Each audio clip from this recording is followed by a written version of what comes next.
올라왔습니다. 반갑습니다. 자, 작년부터 시작된 채굴붐은 해가 바뀌어도 식을 줄 모르고 있습니다. 채굴이나 암호화폐에 관심 없는 분들 중 PC 부품에 관심 있는 분들이라면 단지 채굴 때문에 그래픽카드 구하기가 힘들다고 하더라, 이 게라석들, 막 이렇게 욕하실 텐데요. 당연히 욕이 나올 상황인 건 맞습니다. 자, 우선 채굴이 왜 이렇게 달아오르게 된 걸까요? 자, 먼저 비트코인을 살펴보면 2020년 1월에 880만 원 선이었습니다. 자, 이게 그래프에서 보시는 것처럼 계속 상승을 해서 1년 4개월 만에 8천만 원 선을 돌파한 겁니다. 그러니까 지난해부터 올해까지 1년 만에 약 10배가 오른 겁니다. 물론 대부분의 채굴장에서 그래픽카드를 사용해서 채굴하는 건 이더리움입니다. 자, 그렇다면 이더리움은 어떨까요? 자, 이더리움은 2020년 1월 15만 원 선에서 그래프에서 보시는 것처럼 계속 상승을 해서 최근 320만 원 선을 돌파했습니다. 자, 그러니까 이더리움은 1년 만에 약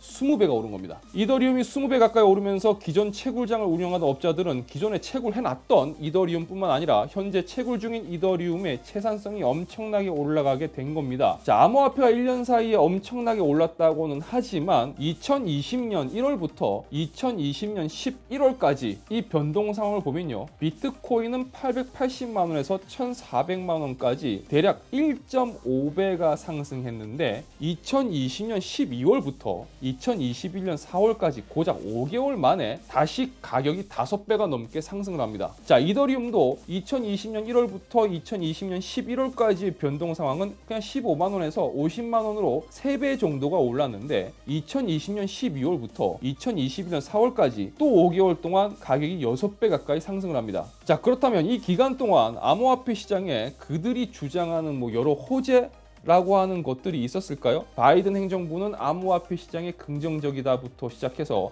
여러분들이 한 번은 들어보셨을 일론 머스크의 비트코인 지지설 등 저 나름의 표현이긴 하지만 호재라고 써 있어도 읽을 때는 이 펌핑이라고 읽는 그런 많은 일들이 분명 있긴 있었습니다. 자, 그런데 제가 방금 이 기간과 상승률에 대해서 다시 한번 확인해 보자 라고 했을 때 아마 이 생각해 보신 분도 계실지 모르겠습니다. 자, 정확히 RTX 30 시리즈가 시장에 나오기 시작한 게 작년 11월부터입니다.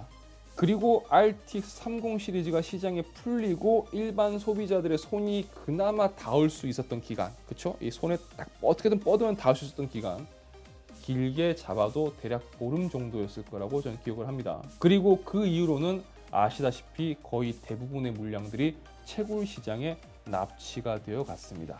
자, 그 기간과 암호화폐의 가격 급상승 시점, 그래픽 카드 가격을 이쯤에서 한번 잠깐 살펴보겠습니다. 자, RTX 3080을 살펴볼게요. 가장 먼저 출시됐던 녀석이니까. RTX 3080이 시장에 나왔을 때의 그 첫 가격은 아마 기억하는 분들이 많이 계실 겁니다. 자, 평균적으로 잡아도 100만 원대였습니다. 그러니까 100만 원 초반. 아주 저렴한 건 90만 원대도 있었고요. 그리고 평균적으로 봤을 때는 100에서 110만 원 그 사이의 가격이었습니다.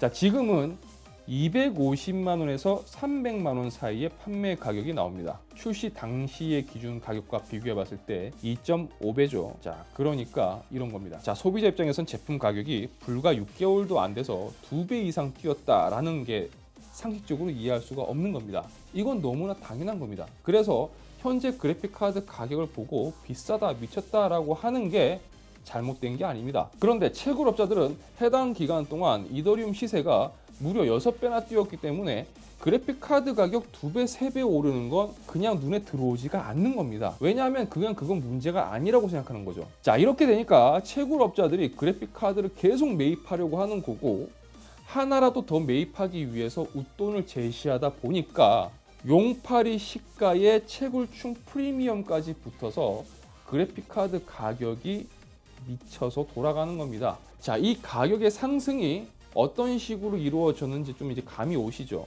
물론 이렇게 이야기를 하면 또 아마 이렇게 변명을 할 겁니다. 원자재 가격도 상승을 했고 엔비디아의 기본적인 공급 납품가도 상승을 했고 그래서 그래픽카드의 기본 단가 자체가 올랐다. 그래서 그 오른 부분이 반영이 되어서 이렇게 비싸진 거지 그런 논리로 보면 안 된다. 이렇게 얘기를 하는 사람도 있을 겁니다. 자, 그러면 그 논리대로라면 엔비디아에서 6개월 동안 그래픽카드 가격을 2배를 올렸다는 얘기인가요? 젠슨왕 회장한테 물어봐야 되나요?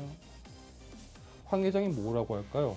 예, 엔비디아에서 그래픽카드 가격을 6개월 동안 2배 올렸습니다. 과연 그렇게 얘기할까요? 결국 소비자들이 이 미쳐 돌아가고 있는 그래픽카드 가격 때문에 피해를 보고 있는 주요 원인 중 가장 큰 이유는 암호화폐 호황과 채굴업자들의 그래픽카드 사재기인 겁니다. 그리고 최근 암호화폐 가격이 하락했습니다. 며칠간 10% 내외 하락했습니다.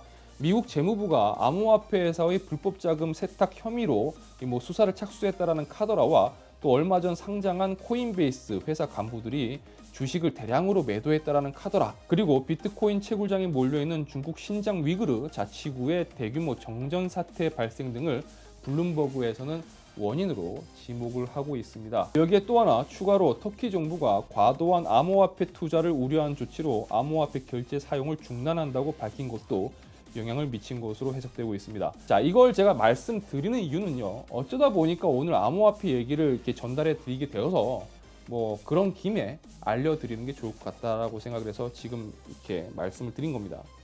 그런데 어쩌면 우리가 앞으로 걱정해야 될 건 그래픽 카드뿐만이 아닐지도 모릅니다. 자, P2P 프로토콜인 비트토렌트의 개발자로 유명한 브램 코언이 새로운 암호화폐인 시아코인을 준비 중인 것으로 알려졌습니다. 그동안 가장 대표적인 암호화폐 채굴 방식을 떠올린다면 사실 GPU를 사용한 방식일 겁니다. 그런데 브램 코언이 내놓는 이 시아코인은 스토리지를 통해 채굴하는 방식을 채택했다고 합니다. 이 포스트 방식이라고 Proof of Space with Time이라고 하는 이 스토리지 공간을 활용하는 방식의 채굴로 다른 코인들의 채굴 방식보다 훨씬 더 친환경적이라고 밝히고 있습니다. GPU는 전기를 많이 쓰는데 이건 기껏 해봐야 하드디스크 쓰니까 전기를 적게 먹는다는 거죠. 자, 홍콩의 HKPC가 전한 바에 따르면요, 이미 홍콩에서는 대용량 하드디스크의 경우 품절 사태가 나오기 시작했고 가격이 최근 무려 3배 가까이 인상되었다고 합니다. 자, 시아코인의 채굴 방식이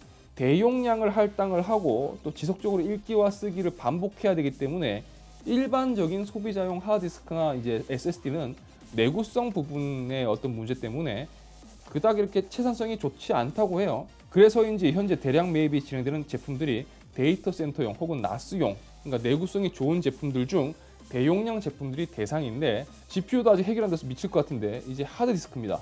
자, 국내는 앞으로 어떻게 될지 어떤 식으로 진행될지는 좀 지켜봐야 되겠지만 해외에서 이런 소식이 나왔다라는 게 일단은 썩 반갑진 않죠. 암호화폐가 앞으로의 미래라면 언젠가는 부딪히게 되겠지만 이 암호화폐 때문에 정상적인 소비자들이 PC를 만지고 뭔가 어떤 생활을 하는 데 있어서 자꾸 피해받는 일은 더 이상 안 생겼으면 좋겠습니다.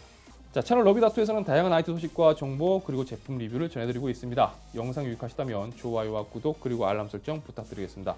저는 다음 영상에서 다시 인사드리도록 하겠습니다. 시청해주셔서 진심으로 감사합니다. 지금까지 아트였습니다. 고맙습니다.